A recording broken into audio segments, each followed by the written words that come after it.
अधर्म का कोई वेश नहीं होता है, ध्यान रखना। अधर्म का कोई वेश नहीं होता है, अधर्म का कोई स्वरूप ही नहीं होता है। वो जब भी आएगा ना, मेरा वाक्य सदैव ध्यान रखना, अधर्म का कोई स्वरूप नहीं होता, अधर्म का कोई वेश नहीं होता। वो जब भी आएगा धर्म का रूप, वो धर्म का ही आड़ में आएगा, धर्म का रूप लेके आएगा। और वहां पर तुम्हें कम से कम इतनी बुद्धि का, विवेक बुद्धि का प्रयोग करना पड़ेगा कि हाँ भाई, कौन मेरा हितैषी है और कौन मेरा दुश्मन है, कौन मित्र है, तुम्हें समझना पड़ेगा। ये इसकी जिम्मेदारी तुम्हारी है। हमारी तो बस ये है कि हम दोनों चीजों में से आपको बता देंगे कि भाई ये दूध है और ये शराब है, ये तुम्हारे साथ छल हो रहा है और ये तो यहाँ तुम्हारा हित है, ये प्रेत उपासना है, ये परमात्मा की उपासना है, ये तुम्हें उन्नति की ओर ले जाएगी, ये अवनति की ओर ले जाएगी, इससे तुम्हारी सदगति होगी। बस इतना समझा सकते हैं। बुद्धि भगवान ने दी है, मनुष्य शरीर बना दिया गया, पशु का शरीर तो है नहीं, तो अपनी विवेक बुद्धि का प्रयोग करो ना। नहीं फलाने कहते, महाराज कहते, फलाना हो चाहे महाफलाना हो, चाहे वो कोई भी हो, किसी भी पद पे बैठा हो, आजकल इन लोगों के अन्न जो है दूसरों का तपस्या कर नहीं रहे हैं, दान का अन्न खा रहे हैं, तपस्या कर नहीं रहे हैं, तप है ही नहीं जीवन में, सदाचार रहा नहीं है, तो कहाँ से बुद्धि सही रहेगी।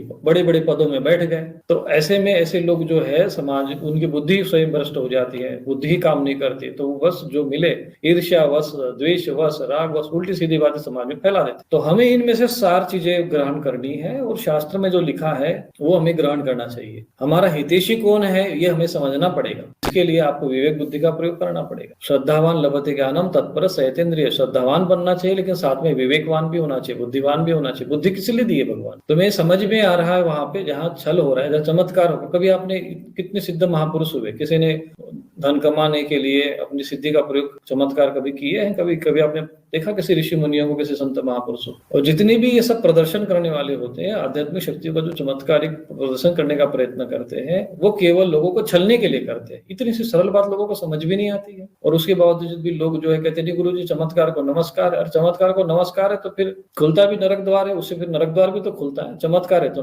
उसमें नरक का द्वार भी है फिर वो।